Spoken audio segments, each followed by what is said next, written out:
자, 오늘 말씀드린 대로 우리 기독교 기본 교리 마지막 부분에 있는 우리 사도신경을 좀 우리 살펴보도록 할 텐데요. 제가 이걸 좀 준비를 하면서 고민을 좀 많이 했어요. 가능하면 좀 이해할 수 있고 좀 쉽게 좀 알아들을 수 있도록 하기 위해서 애를 썼는데 제가 준비를 하다 보니까 오늘 하루 안에 끝날 수가 없다라는 생각을 하게 됐습니다. 아무리 노력해도 안 되더라고요. 그래서 2주에 거쳐서 여러분들과 함께 이제 사도신경을 함께 나누도록 하겠습니다. 그리고 사실은 이 사도신경에 관한 내용은요, 우리가 1년을 배우면 또 1년을 배울 수 있고, 2년을 배우면 2년을 배울 수 있어요. 왜냐하면 이 안에 있는 내용들 자체가 기독교 안에 있는 가장 기본적인 조직신학의 모든 부분들이 함축적으로 다 들어가 있기 때문에 우리가 공부하기 나름인 것 같아요. 근데 정말로 우리는 뭐라 그러죠? 빨리 이렇게 해가지고 함축적으로 해가지고 2주 안에 뭐라 그러죠? 농축해가지고 2주 안에 마칠 수 있도록 하도록 하겠습니다.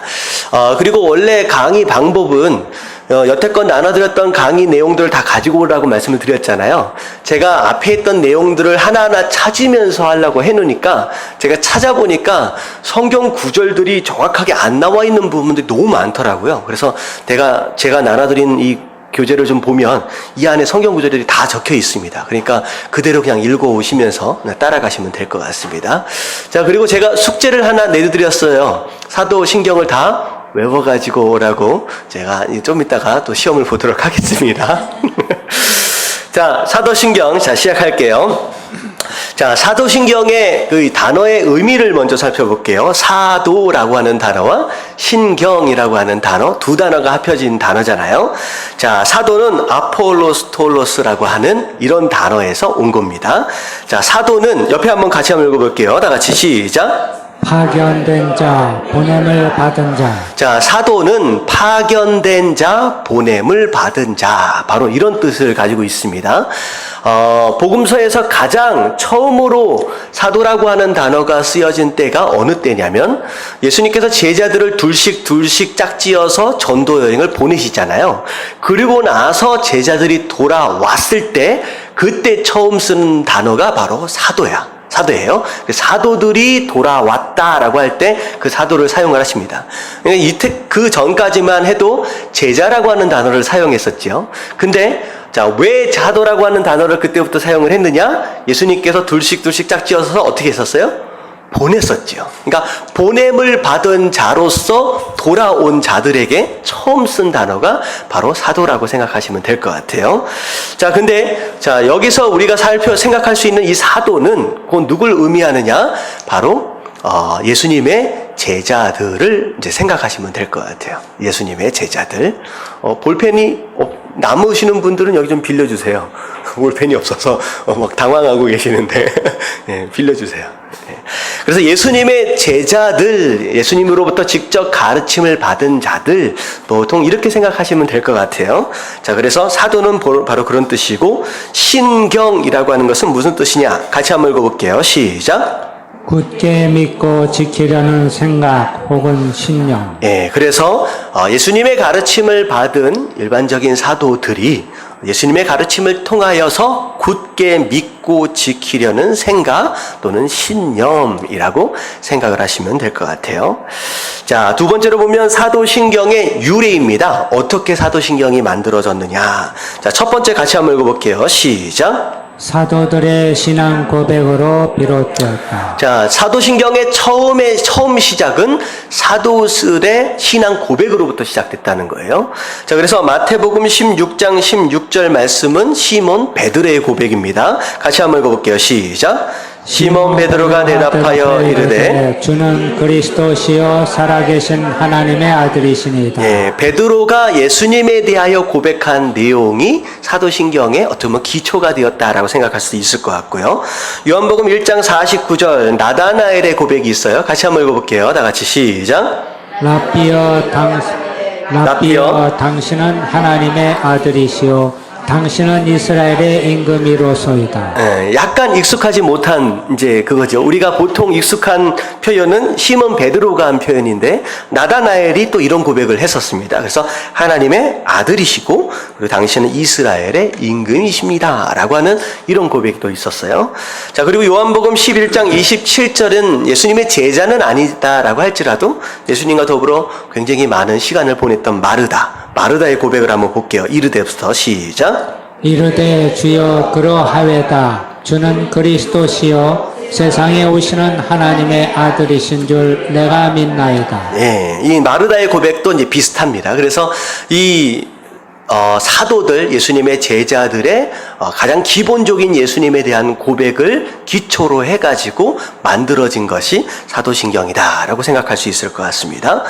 자, 그리고 또 유래에 대해서 두 번째 한번 볼게요. 다 같이 시작. 세례식을 위해서 문다평의 신앙 고백을 받았다. 자, 이게 무슨 내용이냐면요. 실제로 예수님이 이제 사도 시대 때는요, 예루살렘 성전에서 베드로가 복음을 전했더니 처음 몇 명이 세례를 받고 구원을 받았느냐? 3,000명이 돌아오고, 그 다음에 한 번 더 설교했더니 5,000명이 돌아왔어요. 그러니까, 말씀 한 번 전할 때마다 믿는 사람들의 수가 1,000 단위로 막 들어왔다라고 하는 것이요. 이제 급속도로 교인들의 숫자가 늘어나게 되고, 세례를 받고 침례를 받는 숫자들이 많이 늘어났습니다. 근데 중요한 건 뭐냐면, 많은 사람들이 막 믿었다라고 하는 면에 있어서 너무나도 좋았는데, 실제적으로 개인적으로 한 사람 한 사람 들여다보니까 자기가 도대체 뭐에 대해서 정확하게 무엇을 믿고 있는지 제대로 모르는 사람이 있었을까요? 없었을까요? 있었다라고 하는 거예요. 그래서 친구가 내 세례 받겠다, 내 예수님 믿겠다라고 하면 덩달아 분위기상 쫓아가가지고 막 세례 받는 그런 경우들이 있었다라고 하는 것이죠. 오늘날 보면 남자들이 군대 가가지고 세례 받는 경우가 많잖아요. 그래서 뭐 때문에 세례 받아요? 초코파이 준다고 해서 세례를 받잖아요. 근데 그런 상황들인 거예요. 어떻게 보면 초대교회 당시 때 교인이 성도가 딱 되면 함께 성도들끼리 모든 물건들과 음식들을 다 나눴거든요. 그러니까 성도가 일단 되어지게 되면 뭐예요? 굶어 죽을 걱정이 없어요. 그러니까 나도 교회 다녀야 되겠다 해서 막 교회로 몰려드는데 문제는 여기서부터 시작된 게 아니라 그 다음이에요. 몰려들어서 성도가 됐는데 그때부터 뭐가 시작되느냐? 로마나 유대인들의 핍박과 탄압이 시작되는 거예요. 뭔지도 모르고 교인이 됐는데 핍박과 탄압이 시작되자마자 무슨 일이 벌어져요? 없는 신앙의 사람, 뭘 믿는지도 제대로 모르는 사람들 입장에서는 어떻게 되냐면 신앙에서 탈퇴하는 경우가, 배교하는 경우가 계속 일어나게 되었다라고 하는 거죠. 그래서 이제 어떻게 되냐면 교회 안에서 그냥 아무나 믿겠다라고 하면 세례나 침례를 줘서는 안 되겠다. 분명히 뭘 믿는지를 정확하게 짚고 넘어가자라고 해서 먼저 생겨난 것이 바로 이 사도신경의 시작입니다. 그래서 사도신경의 시작은 어떻게 생각하냐면 되냐면 신앙의 고백이다라고 하기보다는 무엇을 믿습니까? 라고 얘기하면 예 또는 아멘 하고 대답하면 되는 거였어요. 그래서 예, 아멘 모든 질문들의 예나 아멘으로 대답하고 응답을 하면 믿는 것으로 간주를 하고 세례를 줬다라고 하는 것이죠. 그래서 사도신경의 시작은 세례식을 위한 문답 형식의 모습으로서 시작되었다라고 생각하시면 되겠습니다. 자, 그리고 나서 3번 같이 한번 읽어볼게요. 다 같이 시작. 문답형 신앙 고백이 자기 고백형 신경으로 발전되고 완성된 것이다. 자, 맨 처음에는 질문과 답으로 이루어졌던 그 신앙 사도신경 자체가 어떻게 되느냐? 예, 아니요 라고만 대답을 하니까 정확하게 또 그것도 애매해진 거예요. 정확하지 못한 거예요. 그래서 어떻게 했느냐? 내가 무엇을 믿습니다. 무엇을 믿습니다. 내가 실제로 고백하는 형식으로 형태들이 바뀌어져 나가서 지금의 오늘날 우리가 고백하고 있는 사도신경의 모습들이 되었다라고 하는 것입니다. 자, 그래서 주기도문이나 십계명이나 다른 내용들은 변하지 않고 수천 년 동안 변하지 않고 말씀 안의 내용들을 우리가 계속 보고 있는 거지만 사도신경은 실제로 만들어진 이후에 계속적으로 어떻게 되어 왔어요? 계속 변화되어져 왔습니다. 그래서 지금 오늘날에도 사실 이 사도신경에 대한 논쟁들이 많이 있어요. 이게 맞느냐 틀리냐. 근데 제가 여러분들과 함께 나누려고 하는 이 내용들은 이제 가장 기본적인 내용들과 더불어서 논쟁이 되어지지 않을 부분만을 제가 가지고 함께 나눌 수 있도록 하겠습니다. 자, 밑에 옛날에 만들어진 이 사도신경을 왜 오늘날까지 왜 우리가 장로교회에서 고백하고 사용하고 있느냐라고 하는 것이죠. 자, 1번 같이 한번 읽어봅니다. 시작. 방대한 기독교의 구원 진리를 간결한 형태로 정리하여 일관성 있는 진리를 사람들에게 교육하기 위해서이다. 네, 기독교의 기본적인 구원 교리들 어떻게 보면 신학교에 들어가가지고 4년 동안 7년 동안 공부해도요 한도 끝도 없어요. 이제 배워도 모르겠는 게 어떻게 보면 하나님의 말씀이고 교리거든요.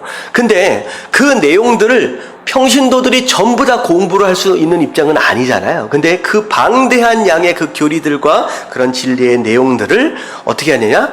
간단하게 그 평신도들이 이해할 수 있고 또 고백할 수 있도록 이제 일관성 있게 정리를 해놓은 거, 그리고 교육하기 위한 수단으로 이제 사도신경이 사용된다라고 하는 것입니다. 자, 두 번째 같이 한번 읽어볼게요. 시작. 기독교의 순수성을 해치는 이단의 그릇된 견해를 분별하는 기준을 마련하기 위해서이다. 예, 사도신경 안에는 절대 기독교인으로서 타협할 수 없는 진리의 내용들만 담고 있습니다. 이 사도신경을 정확하게 알고 있으면 이단의 유혹에 빠질 수 없어요. 이단의 유혹에 빠질 수 없어요. 그래서 가장 기본적이고 뼈대와 같은 그런 내용들을 함축적으로 교인들이 알고 있음으로 인해서 여러 가지 그때 당시에 이단들의 유혹들이 많이 있었거든요. 이게 기니 이게 아니니 이런 내용들에 대해서 이제 준비되어지고 무장되어질 수 있도록 하기 위해서 이 사도신경을 외웠다라고 하는 것이죠. 자, 3번 같이 한번 읽어볼게요. 시작. 성도들로 하여금 항상 바른 신앙을 고백해 함으로써 자신의 신앙을 되돌아보며 신앙을 향상시키기 위해서이다.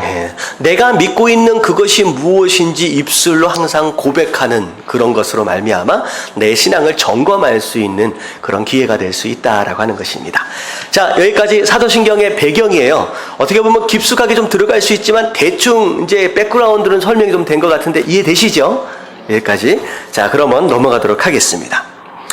첫 번째 우리가 봐야 할 내용이 사도신경의 이제 구조입니다. 전체적으로 우리가 숲을 본 다음에 나무로 이제 들어갈 필요가 있어요. 전체적으로 사도신경이 어떤 구조로 이루어져 있는지를 먼저 살펴보도록 할게요. 자, 우리가 외우기로 했으니까 우리 처음부터 이 아멘까지 한번 외울 수 있도록 한번 해보겠습니다. 다 같이 시작. 전능하사 천지를 만드신 하나님 아버지를 내가 믿사오며 그 외아들 우리 주 예수 그리스도를 믿사오니 이는 성령으로 잉태하사 동정녀 마리아에게 나시고 본디오 빌라도에게 고난을 받사 십자가에 못 박혀 죽으시고 장사한 지 사흘 만에 죽은 자 가운데서 다시 살아나시며 하늘에 오르사 전능하신 하나님 우편에 앉아 계시다가 저리로서 산 자와 죽은 자를 심판하러 오시리라.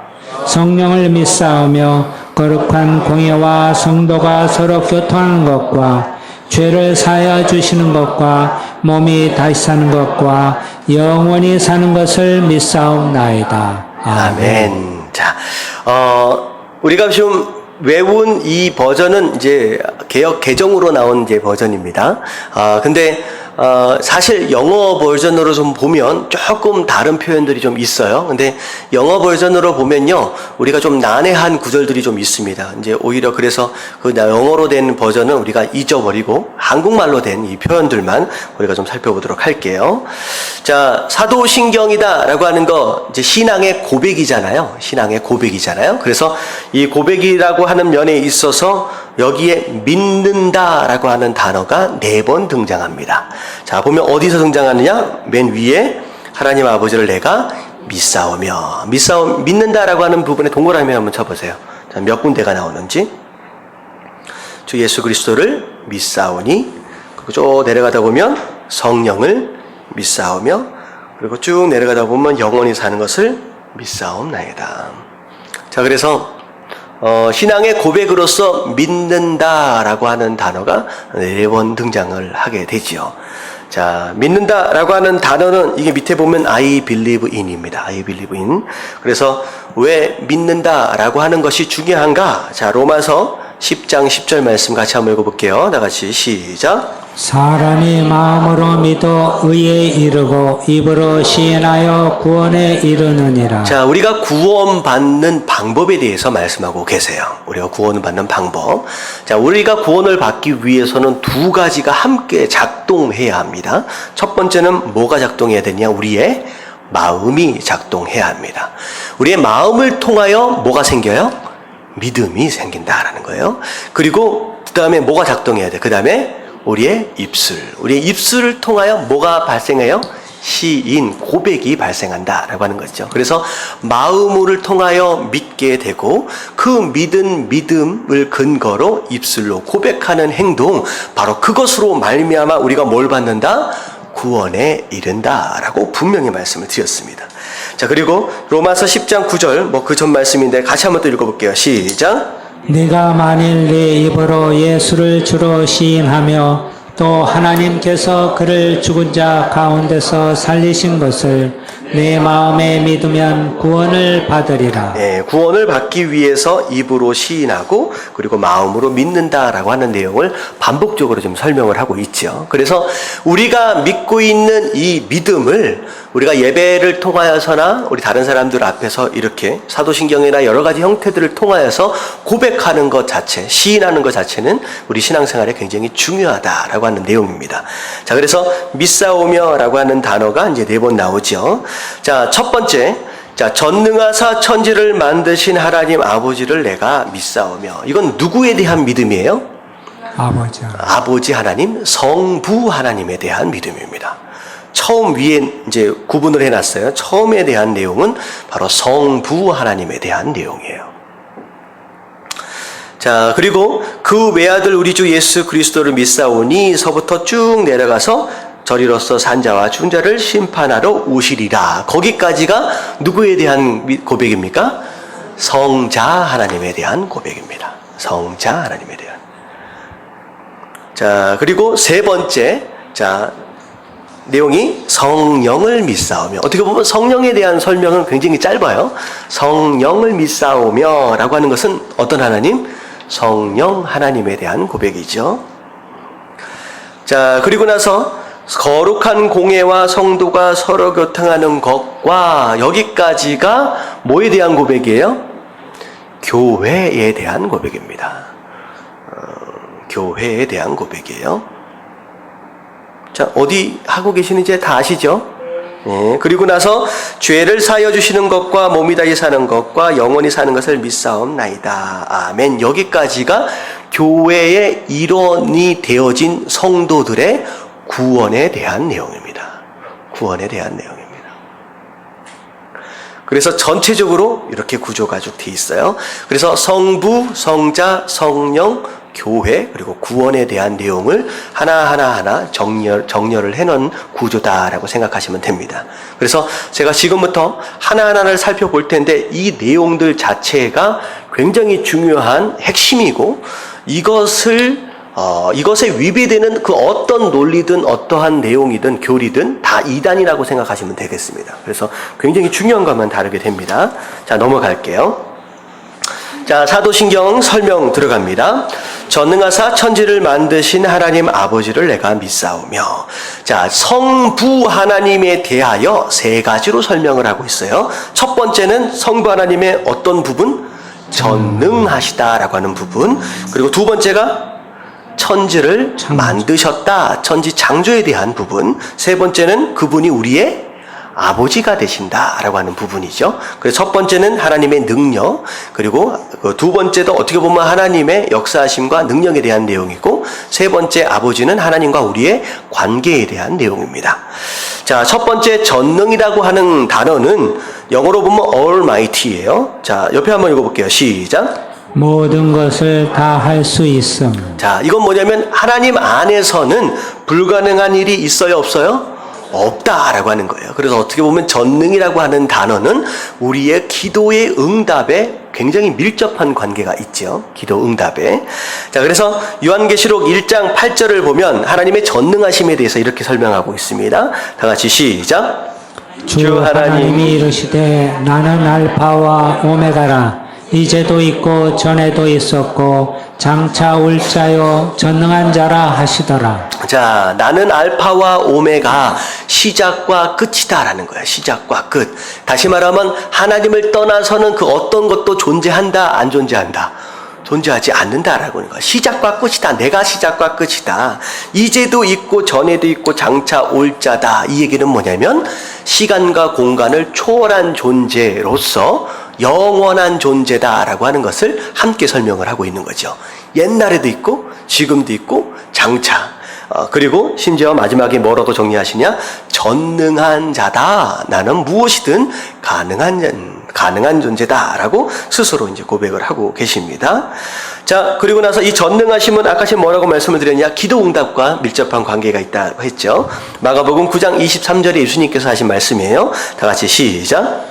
예수께서 이르시되 할 수 있거든이 무슨 말이냐. 믿는 자에게는 능히 하지 못할 일이 없느니라 하시니. 네, 하나님이 전능하시기 때문에 우리가 그분을 믿는다라고 한다면 그분 안에서는 응답되지 못할 기도 응답이 없다라고 하는 것이죠. 그래서 이 내용이 바로 하나님의 전능하심과 응답하심에 밀접한 관계가 있습니다. 자, 이 첫 번째가 이제 전능하심에 대한 내용이고요. 자, 두 번째가 천지를 만드신 창조주 하나님으로서의 부분입니다. 자, 창세기 1장 1절은 뭐 다 아시는 말씀이에요. 다 같이 시작. 태초에 하나님이 천지를 창조하시느니라. 자, 태초에 이건 시작이죠. 시작. 처음 시작입니다. 하나님이 천지 하늘과 땅 모든 것을 다 창조하셨다라고 말씀하시고 골로새서 1장 16절은 조금 더 구체적으로 설명을 하고 있습니다. 다 같이 시작. 만물이 그에게서 창조되되 하늘과 땅에서 보이는 것들과 보이지 않는 것들과 혹은 왕권들이나 주권들이나 통치자들이나 권세들이나 만물이 다 그로 말미암고 그를 위하여 창조되었고. 자, 만물이 그에게서 창조되었다. everything이에요. 예외가 없다라고 하는 것이죠. 심지어 땅에서 눈에 보이는 것이든 보이지 않는 것이든 여기서 얘기하는 왕권, 주권, 통치자, 권세자 이것은 뭐냐면 가버먼트에 대한 내용이에요. 주권자에 대한 내용인데 그런 모든 것들이 다 하나님이 다 창조하신 것이다 라고 말씀을 하십니다. 자, 그리고 나서 만물이 다 그로 말미암고 이건 어떻게 보면 하나님께서 이제 손으로 이렇게 꾹짝꾹짝 만드셨다라고 하는 그 개념을 좀 넘어서 모든 것이 어디 안에서 나왔다는 거예요? 하나님 안으로부터 나왔다는 거예요.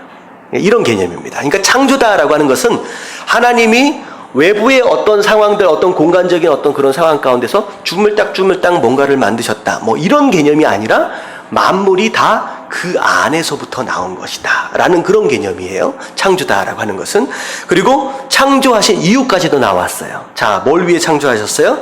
그를 위하여 창조하셨다 라고 하는 거예요. 그래서 우리 인생들마저도 어떻게 보면 하나님께서 누굴 위해 창조하셨다? 그분 하나님을 위해서 창조하셨다라고 하는 거예요. 창조의 목적까지도 말씀하고 계시죠. 자, 그래서 우리가 신앙생활 가운데 절대 놓쳐서는 안 되는 가장 기본적인 신앙 두 가지가 있다라고 말씀을 드렸어요. 첫 번째는 무슨 신앙? 두 번째는 무슨 신앙? 첫 번째는 창조. 네, 창조 신앙이에요. 두 번째는 무슨 신앙이에요? 십자가 신앙입니다. 창조 신앙은 어떤 신앙이냐? 하나님이 이 세상을 만드셨다는 거예요.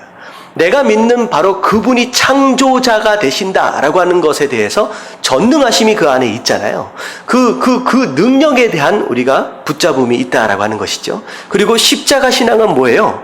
그 전능하신 분이 나를 얼마나 사랑하셨어요?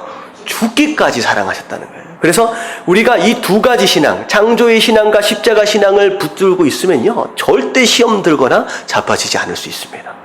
무슨 얘기인지 아시겠죠? 자, 그래서 지금 첫 번째 내용이 바로 창조신앙에 대해서 같이 말씀을 하고 있는 거예요. 자, 그 다음에 자, 그런 전능하신 분, 창조자 되시는 그 하나님이 나랑 무슨 관계라고요?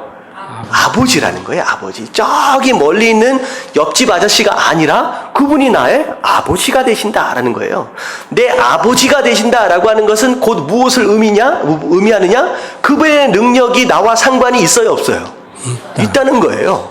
그분의 소유가 나와 상관이 있다는 겁니다. 어떻게 보면 상관이 있다라고 하는 정도를 넘어서서 그분의 것이 곧 누구의 것이다? 내 것이라는 거예요. 바로 상속자로서의 의미를 갖는다라고 하는 것이죠. 자, 그래서 고린도후서 6장 18절에 자, 뭐라고 말씀하고 계시냐? 다 같이 읽겠습니다. 시작. 너희에게 아버지가 되고 너희는 내게 자녀가 되리라. 전능하신 주의 말씀이니라 하셨느니라. 네, 하나님께서 하나님의 백성들에게 하시는 말씀이에요. 너희에게 내가 뭐가 되겠다? 아버지가 되고 너희는 내게 뭐가 된다? 자녀가 될 것이다.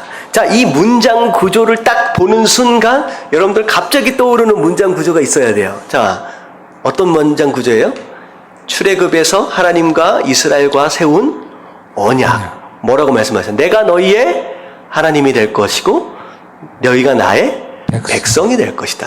그러니까 구약 시대는 하나님과 이스라엘 백성들 간의 언약이 너는 나의 백성이고 나는 너의 하나님이다 라고 말씀을 하셨어요. 이게 신약 시대로 넘어오면서 하나님이 백성을 넘어서서 뭐가 되는 거예요? 자녀로서 이제 완전히 뭐라 그럴까요? 완전히 변화되는 게 되죠. 그러니까 왕과 백성들 이 사이하고 아버지와 아들 사이의 관계랑은 완전히 차이가 나죠. 굉장히 더 친밀해지고 더 가까워지는 어떤 그런 모습들로 조금씩 변화되어져 가는 것들을 우리가 보게 됩니다. 자, 로마서 8장 14절 더 한번 읽어볼게요. 시작. 무릇 하나님의 영으로 인도함을 받는 사람은 곧 하나님의 아들이라. 자, 하나님의 영으로 인도하심을 받는 삶. 하나님의 영이 뭘까요? 성령이죠. 성령의 인도하심을 받는 사람은 누구다? 하나님의 아들이다.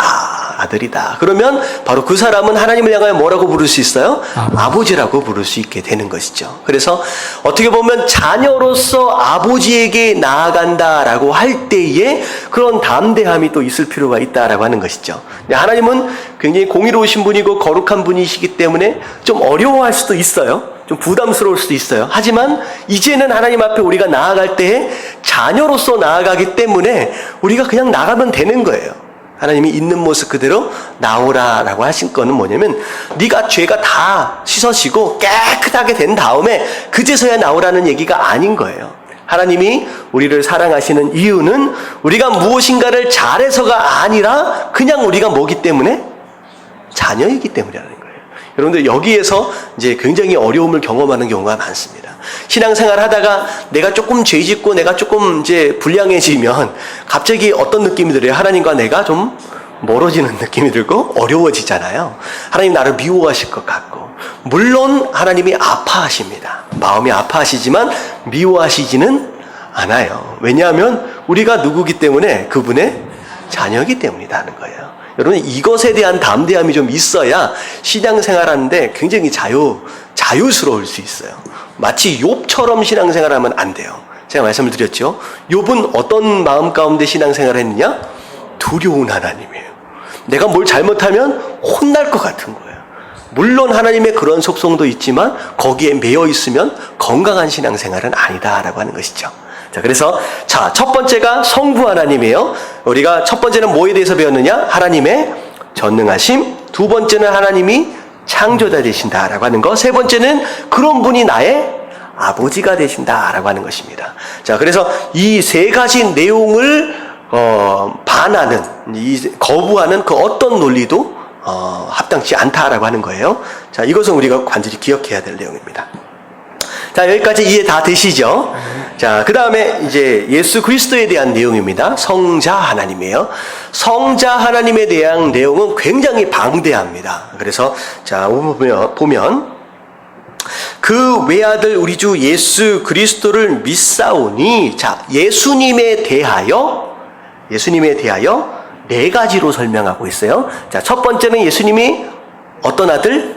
외아들이다. 두 번째는 예수님이 주다. 세 번째는 예수님이 예수 이름을 가지고 계신 분, 그리고 예수님이 그리스도시다라는 거예요. 자, 이 네 가지 뜻을 좀 살펴보도록 할게요. 자, 첫 번째, 하나님의 아들이 한 명이래요. 왜 아들? 왜 독생자? 왜 외아들이라고 말씀하셨느냐? 예수님의 다른 아들이 없다는 거예요. 없다는 거예요. 그래서 이제 소위 이단들이 딱 나타나자마자 내가 뭐라 그래요? 마치 하나님의 또 다른 아들인 것처럼 행세를 한다라고 하는 것이죠. 그랬을 때 우리는 딱 뭘 알면 돼요? 오직 하나님의 아들은 누구뿐이다? 예수님 한 분뿐이다 라고 하는 것을 우리가 알면 된다는 겁니다. 그래서 이 외아들이다 라고 하는 개념들이 성경 안에 많이 나오는데요. 요한복음 3장 16절 우리가 아는 말씀입니다. 다 같이 시작. 하나님이 세상을 이처럼 사랑하사 독생자를 주셨으니. 자, 독생자를 주셨으니. 자, 몇 명의 아들이? 한 명이에요. 독생자라는 뜻입니다. 자, 그리고 요한복음 1장 14절 다 같이 시작. 말씀이 육신이 되어 우리 가운데 거하심에 우리가 그의 영광을 보니 아버지의 독생자의 영광이요 은혜와 진리가 충만하더라. 네, 요한복음 1장 1절서부터는 예수님에 대한 설명들이 쭉 나오는데 그 가운데 하나님께서 우리에게, 그러니까 우리가 그의 영광을 보니, 자, 그분이 아버지의 독생자의 영광이다. 예수님에 대해서 독생자라고 또 설명을 하고 계십니다. 자, 그래서 첫 번째에 대한 내용은 예수님은 하나님의 only son, 한 분이라는 거예요. 다른 아들들은 존재하지 않는다라고 하는 그런 내용입니다. 자, 두 번째가 우리 주라는 뜻이야. 주님이라고 제가 썼는데, 자, 요한복음 20장 28절 다 같이 한번 읽어봅니다. 시작. 도마가 대답하여 이르되 나의 주님이시요 나의 하나님이시니이다. 자, 나의 주님이십니다 라고 하는 것은 영어로 보면 롤드죠. 롤드. 이게 뭐냐면 주인이라는 거예요. 자, 주인. 자, 누구의 주인이라는 거예요?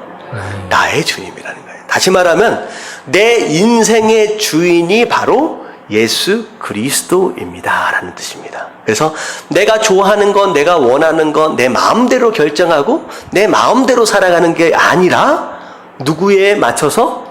주인이 원하는 것에 맞춰서 순종하며 살아가는 것이 바로 우리 인생의 모습이어야 된다라고 하는 것이죠. 그래서 우리가 어떻게 보면 성도로서 이제 습관적으로 한숨처럼 내뱉는 말이 있어요. 뭐라고 해요? 주님 하는 말이 있잖아요. 이제 사실 이게 많이 습관일이 돼서 이게 무의식 가운데 나오기도 하지만 사실 그게 우리 인생의 고백이 되어야 된다는 거예요. 내가 원하는 대로 내 뜻대로 사는 게 아니라 주님 뜻대로, 주님 원하시는 대로 그렇게 순종하며 살아가겠습니다 라고 하는 것에 대한 가장 기본적인 고백이다 라고 하는 것이죠. 자, 그래서 두 번째는 주님입니다. 예수님이 나의 주님이다 라고 하는 거예요. 자, 그래서 제가 예수님 이름으로 기도합니다 라고 하는 것에 대한 의미가 첫 번째는 뭐라고 말씀을 드렸느냐? 예수님 뜻 안에서 기도했습니다 라는 거라고 말씀을 드렸죠. 첫 번째가 예수님의 권세로 기도했습니다고, 두 번째가 예수님 뜻 안에서 기도했습니다 라고 말씀을 드렸습니다. 그러니까 기도마저도 예수님 뜻 안에서예요. 왜냐하면 예수님이 내 삶의 주인이시기 때문입니다. 자, 예수라고 하는 이름, 자, 의미가 있어요. 그냥 예수님 불렀는데 우리 이름에도 의미가 있는 것처럼 예수님 이름에도 의미가 있습니다. 자, 마태복음 1장 21절 같이 한번 읽어볼게요. 다 같이 시작. 아들을 낳으리니 이름을 예수라 하라. 이는 그가 자기 백성을 그들의 죄에서 구원할 자이심이라 하니라. 예, 아들을 낳으리니 이름을 예수라 하라. 자, 이는이라는 것은 그 뜻은 이런 뜻이에요. 자기 백성을 그들의 죄에서 구원할 자이심이라. 다시 말하면 예수라고 하는 이 이름의 뜻은 구원자라는 뜻입니다. 구원자. 자, 무엇으로부터 구원하느냐? 우리를 죄로부터, 죽음으로부터 구원해 주신 분이다라는 거죠. 그래서 우리가 신앙 고백할 때 예수님에 대해서 나의 구원주로 고백한다라는 것은 무엇이냐? 구원자 플러스 주님입니다. 구원주가 바로 구원자 플러스 주님이에요. 자, 구원자다라고 하는 것은 내가 죄로 인하여 죽을 수밖에 없었는데 그분의 십자가로 말미암아, 그분의 보혈로 말미암아 더 이상 내가 죽지 않고 나를 그 죄 가운데서 살려주셨다, 영생을 얻도록 하셨다라고 하는 그런 의미죠. 그래서 그런 의미로서의 구원자에 대한 내용입니다. 예수가. 자, 그 다음에가 이제 그리스도예요. 그리스도. 예수 그리스도 하니까 예수가 성이고 그리스도가 이름이냐 뭐 그렇게 생각할 수 있어요. 근데 그렇지 않습니다. 예수는 이름이고 그리스도는 직분입니다. 직분. 직함이라고 생각하면 돼요. 박근혜 대통령 하면 박근혜는 이름이고 대통령 하면 그리스도가 되죠. 아니, 대통령 하면 직분이 되죠. 그런 개념입니다. 그리스도. 자, 그리스도는 이제 의미가 무엇이냐? 기름 부음을 받은 자입니다. 기름 부음을 받은 자. 자, 마태복음 16장 16절 말씀 같이 한번 읽어볼게요. 시작. 시몬 베드로가 대답하여 이르되 주는 그리스도시요 살아계신 하나님의 아들이시니이다. 자, 주는 그리스도시요 기름 부음 받은 자입니다 라는 고백인데요. 자, 기름 부음 받은 자, 이 직분, 기름을 부음을 받는 직분은 세 가지가 있죠. 여기 나와 있어요. 첫 번째가 제사장, 두 번째, 세 번째 왕입니다. 이 세 사람만 기름 부음을 받습니다. 다시 말하면 예수님이 그리스도다라고 이름이 붙여질 수 있는 이유는 지금 이 기름 부음을 받는 이 세 사람의, 이 세 직분의 모든 역할을 감당하신 분이다라는 그런 의미가 있어요. 자, 예수 그리스도. 그래서 첫 번째가 제사장이죠. 자, 제사장은 어떤 역할을 감당해요? 자, 하나님과 사람 사이의 다리 역할을 감당합니다. 자, 이게 뭐냐면 죄 때문에 하나님께 나아갈 수 없는 백성들, 그 백성들의 죄를 가지고 1년에 한 번씩 어떻게 해요? 지성소 안으로 들어가요. 그래서 그 죄를 용서함을 받는 것으로 말미암아 하나님과 이 백성들이 뭘 누리게 돼요? 화목을 누리게 된다는 거죠. 그래서 예수님께서 이 땅에 오신 가장 중요한 역할이 뭐예요? 바로 우리 인생들의 죄를 하나님께 가지고 나가서 용서함을 받는 것으로 인하여서 하나님과 우리 인생들이 화목을 누리게 되었다라는 거죠. 그래서 첫 번째 감당하신 역할이 바로 제사장의 역할입니다. 자, 두 번째, 선지자. 한자 뜻은 어떤 뜻이에요? 먼저 아는 사람이에요. 근데 사실 원래 의미는 하나님의 뜻을 아는 자로서 하나님의 뜻을 사람들에게 전하는 사람입니다. 그래서 예수님께서 이 땅에 오셔서 가장 많이 증거하셨던 내용이 바로 하나님 나라에 대한 내용이에요. 하나님 나라에 대한 내용. 그래서 하나님의 뜻이 무엇인지, 하나님 나라가 무엇인지, 하나님의 계획이 무엇인지 인생들에게 많은 말씀들을 해주셨지요. 바로 그것이 바로 선지자로서의 역할을 감당하신 부분이다라고 생각하시면 되겠습니다. 자, 마지막으로 뭐예요? 왕이죠. 자, 어떻게 보면 예수님의 처음 이 땅에 오셨을 때는 제사장과 선지자의 역할을 주로 감당하셨다라고 한다면 이제 예수님께서 다시 오실 때, 재림하실 때는 어떤 모습이 더 강력하게 나타나느냐? 왕의 모습이다. 그래서 이 세상을 다스릴 분으로서, 심판하시고 다스릴 분으로서 오신다라고 생각을 하시면 되겠습니다. 그래서 예수 그리스도 할 때 그리스도가 바로 이런 세 가지 직분에 다 감당한다라고 생각하시면 될 것 같아요. 자, 예수님에 대해서 네 가지를 우리가 살펴봤어요. 자, 그리고 나서 예수님에 대한 설명들이 그 이후로 쭉 나오는데, 자, 밑에 한번 읽어볼게요. 이는 시작. 이는 성령으로 잉태하사 동정녀 마리아에게 나시고. 자, 여기 내용은 예수님의 출생에 대한 내용입니다. 출생. 예수님께서 이 땅에 초림하실 때 어떻게 오셨느냐라고 하는 것에 대한 내용이에요. 자, 첫 번째는 어떻게 잉태됐어요? 성령으로 잉태되었다. 그러니까 원래 우리가 사람이 생기려면, 아기가 생기려면 남자와 여자가 동침을 하는 가운데 생기잖아요. 근데 그것과는 상관이 없는 다른 방법으로. 자, 누가 역사하신 거예요? 성령 하나님이 직접 역사하시고, 단지 마리아는 어떻게 배를 그냥 빌리신 거예요. 빌리신 거예요. 그래서 밑에 보면 성령으로 잉태하셨다라고 하는 내용은 마태복을이라고 나와 있는데 음이라고 바꾸셔야 돼요. 마태복음입니다. 마태복음 1장 18절 다 같이 읽겠습니다. 시작. 예수 그리스도의 나심은 이러하니라. 그의 어머니 마리아가 요셉과 약혼하고 동거하기 전에 성령으로 잉태된 것이 나타났더니. 자, 성령으로 잉태되었다. 자, 요셉과 약혼한 상태였어요. 하지만 동침하지는 않았어요. 자, 그런 가운데 성령 하나님의 역사하심으로 잉태되었다라고 하는 거예요. 그래서 이 내용은 이 밑에 좀 설명이 좀 나오이다. 이 어떻게 보면 예수님의 출생 자체에 두 가지 의미를 갖는 거예요. 첫 번째가 무엇이냐? 기적적인 탄생. 그리고 두 번째가 완전 무죄성입니다. 그러니까 예수님의 탄생 자체가 일반적인 남자와 여자의 동침을 통하여 생긴 게 아니다라고 하는 것으로 인하여서 원죄로부터 유일하게 자유한 분이다라는 그런 의미를 갖는 것이죠. 자, 그래서 동정녀 마리아. 자, 동정녀라고 하는 것은 남자와 동침하지 않은 처녀의 몸입니다. 그래서 밑에 한번 읽어볼게요. 누가복음 1장 38절에 보면 네가 잉태할 것이다 라고 얘기를 했을 때 마리아가 고백한 내용이에요. 다 같이 시작. 마리아가 천사에게 말하되 나는 남자를 알지 못하니 어찌 일이 있으리까.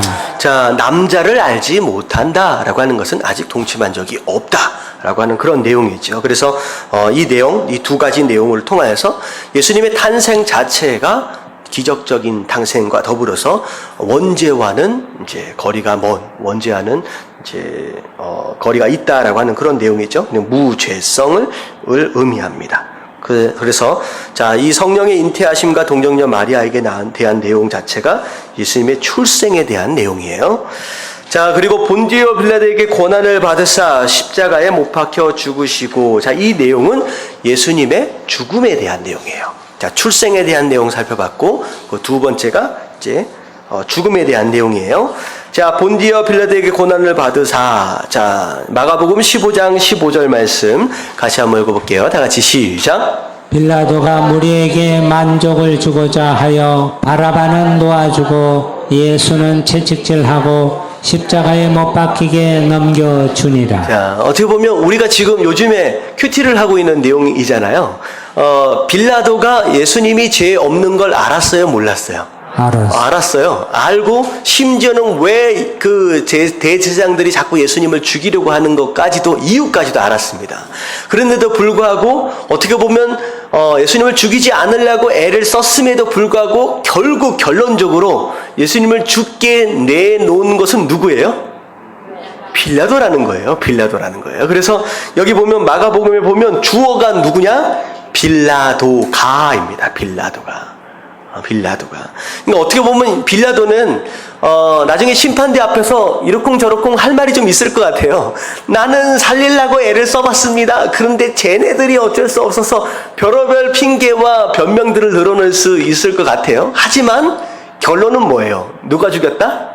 네가 죽인 거다라고 하는 거죠. 그래서 사실 우리도 마찬가지인 것 같아요. 우리가 신앙생활을 하면서 평생 변명하고 핑계대면서 사는 사람이 있어요. 내가 지금 이렇게 살고 있는 것 자체가 누구 때문이다?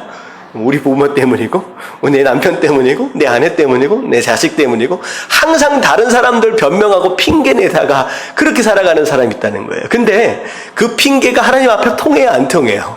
안 통해요. 그냥 하나님은 뭐라고 말씀하시냐? 네가 한 거다라고 말씀하시는 거예요. 그래서 핑계대지 마십시오. 여러분들 어떻게 보면 그런 내용들을 좀 가지고 있는 것 같아요. 그래서 빌라도가 예수님을 채찍질한 것이고 빌라도가 십자가에 못 박혀 내어 준 것이다라고 얘기를 합니다. 그래서 본디오 빌라도에게 예수님께서 고난을 받으셨다라고 하는 내용. 자, 그리고 어떻게 죽임을 당하셨느냐? 십자가에 못 박혀 죽으시고. 그래서 빌립보서 2장 8절 같이 한번 읽어볼게요. 다 같이 시작. 사람의 모양으로 나타나사 자기를 낮추시고 죽기까지 복종하셨으니 곧 십자가에 죽으심이라. 자, 예수님이 하나님이심에도 불구하고 이 땅에 사람의 모습으로 나타나셨어요. 그리고 철저하게 겸손한 가운데 낮아지시고 뭐하기까지 순종하셨다? 죽기까지 누구에게? 아버지 하나님께, 성부 하나님께 순종, 복종하셨습니다. 자, 그런데 그 죽기까지 복종하셨다라고 하는 것에 대한 열매가 뭘로 나타났어요? 바로 십자가의 죽음으로 나타났어요. 그러니까 십자가에 돌아가신 것 그 자체가 바로 겸손함이고 그것 자체가 아버지 하나님에 대한 순종이며 복종이었다라고 지금 고백을 하는 것입니다. 예수님께서 십자가에 못 박혀 돌아가셨어요. 자, 예수님께서 십자가에 못 박혀 돌아가신 이유를 간단하게 좀 설명을 하면 골로새서 1장 20절 말씀을 좀 생각할 수 있을 것 같아요. 같이 한번 읽어봅니다. 시작. 그의 십자가의 피로 화평을 이루사 만물 곧 땅에 있는 것들이나 하늘에 있는 것들이 그로 말미암아 자기와 화목하게 되기를 기뻐하심이라. 자, 예수님의 십자가 피로 말미암아 뭘 이루셨어요? 화평을 이루셨다. 이건 가장 첫 번째 화평은 누구와 누구와의 관계예요? 하나님과 우리와의 관계입니다. 자, 두 번째로 생각할 수 있는 화평의 관계는 누구와 누구와의 관계냐? 우리 안에서의 관계예요. 사람과 사람 안에서의 관계. 그리고 세 번째 누릴 수 있는 화평은 누구와 누구와의 관계예요? 우리와 만물 간의 관계입니다. 만물 간의 관계. 자, 그래서 어떻게 보면 이제 세 가지로 설명을 할 수도 있고요. 네 가지로도 설명을 할 수 있어요. 하나님과 우리와의 관계가 깨어지는 것으로 인하여 사람과 사람의 관계가 깨어졌어요.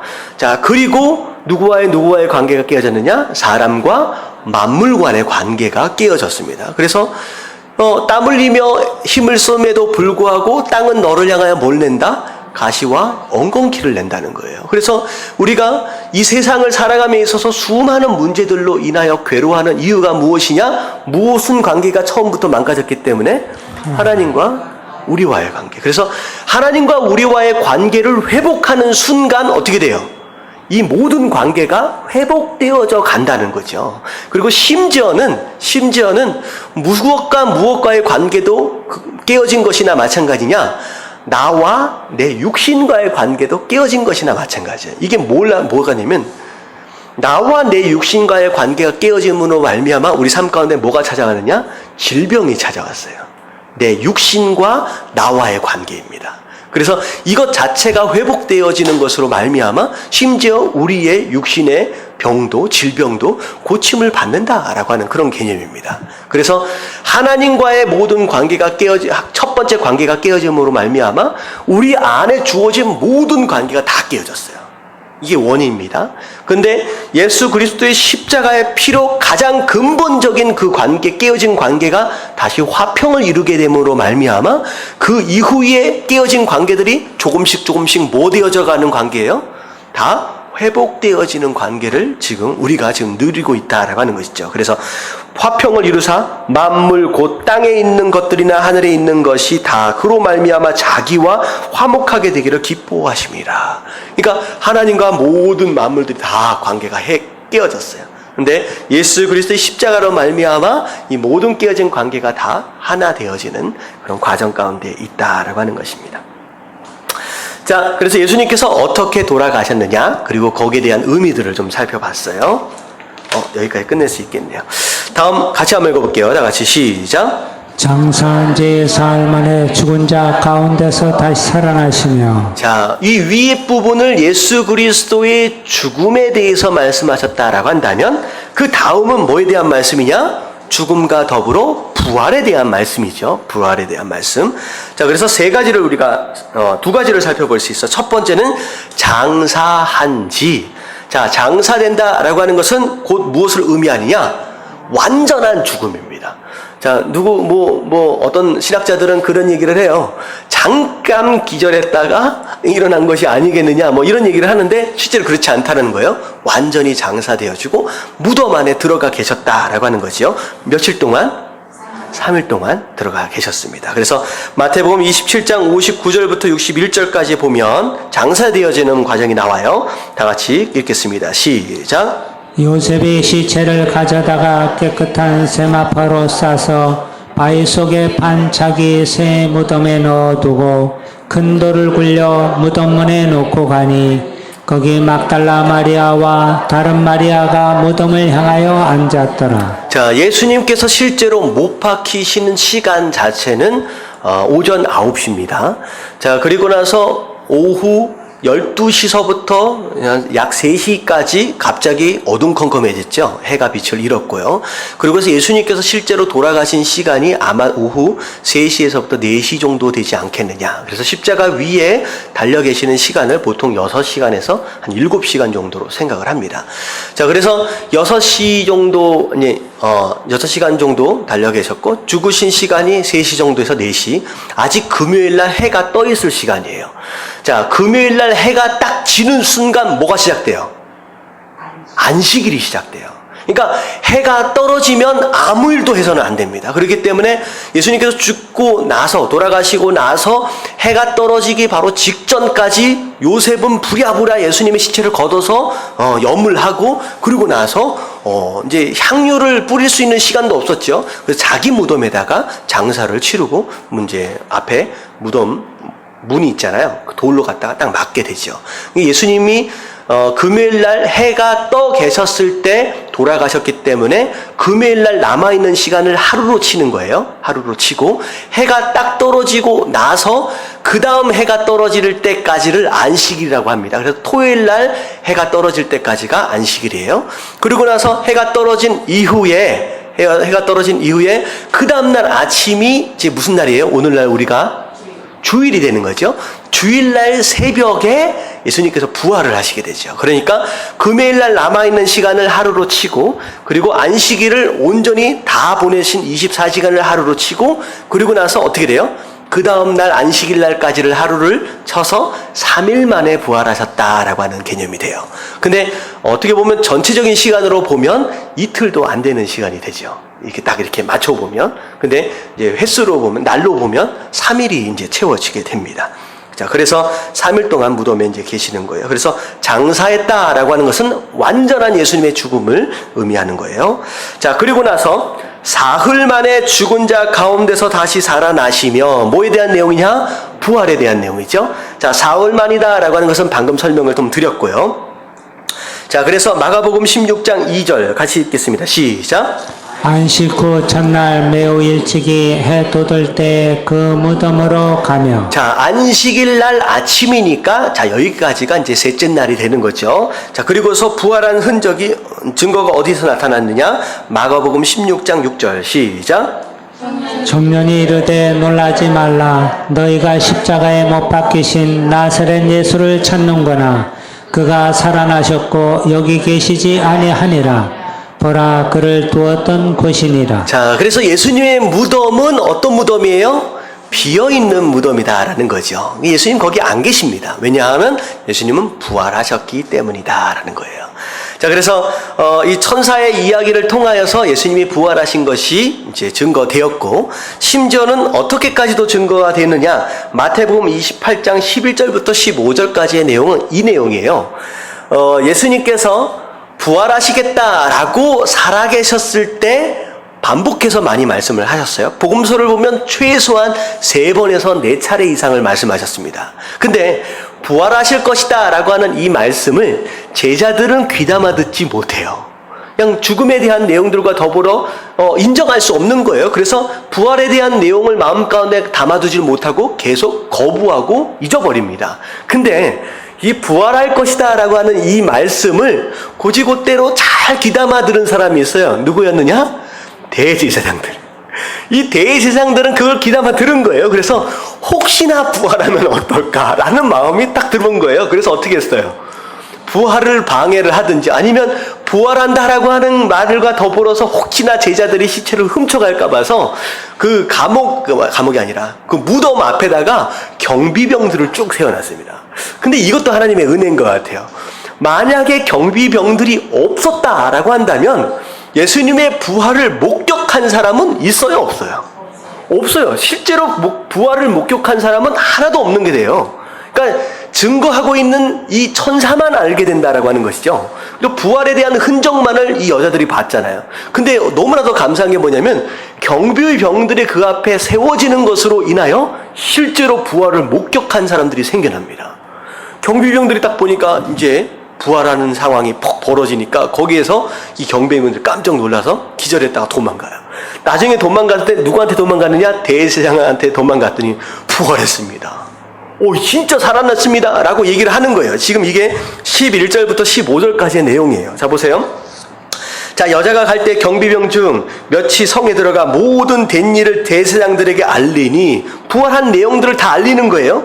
그들이 장로들과 함께 모여 의논하고 구인들에게 돈을 많이 주며, 자, 부활한 사건을 이야기하는 순간, 자, 진짜 하나님을 믿는 사람이다라고 한다면 뭐 해야 돼요? 내가 지금 죽인 게 누구다? 그리스도가 맞구나, 하나님의 아들이 맞구나 라고 하는 걸 깨달아야 되는데, 얼마나 강팍해져 있냐면 부활 사건을 목격한 자 앞에서 뭐라고 해요? 의논했어요. 어떻게 해서는 이것을 숨겨보려고. 그래서 뭘 줬어요? 돈을 줍니다. 그래서 이르되 너희는 말하기를 그의 제자들이 밤에 와서 우리가 잘 때에 그를 도둑질하였다 하라. 경비용들 자기네들이 좋을 때에 도둑질 해갔다라는 거예요. 근데 중요한 건 뭐냐면 지키고 있어야 할 경비병이 잤다. 어떻게 됩니까? 그냥 사형입니다. 끝장나는 거예요. 자, 그래서 이렇게 말할 수 없으니까 얼마나 두려워요. 그러니까 만일 이 말이 총독에게 들리면 우리가 권하여 너희로 근심하지 않게 하리라 하니, 내가 너희를 살려줄 테니까 그렇게 얘기하라. 근데 참 사랑이 참 재밌는 게 뭐냐면, 자, 어떻게 됐어요? 나중에 보니까 군인들이 돈을 받았어요. 가르친 대로 하였지만 어떻게 됐어요? 이 말이 오늘까지 유대인 가운데 두루 퍼지니라. 심지어 뭐까지 퍼졌어요?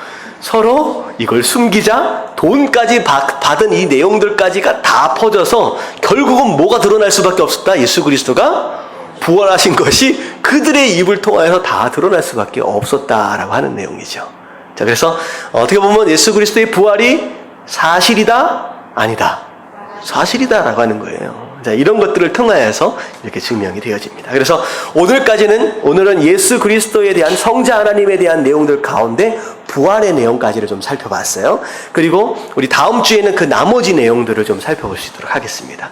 자, 이렇게 좀 보니까 우리가 그냥 외워서 그냥 무의식적인 했던 그 사도신경이 어떤 의미가 있는지 좀 아시겠어요? 이거 대단한 이 내용들이 이 안에 다 숨어 있다라고 하는 것을 좀 알 수 있을 것 같습니다.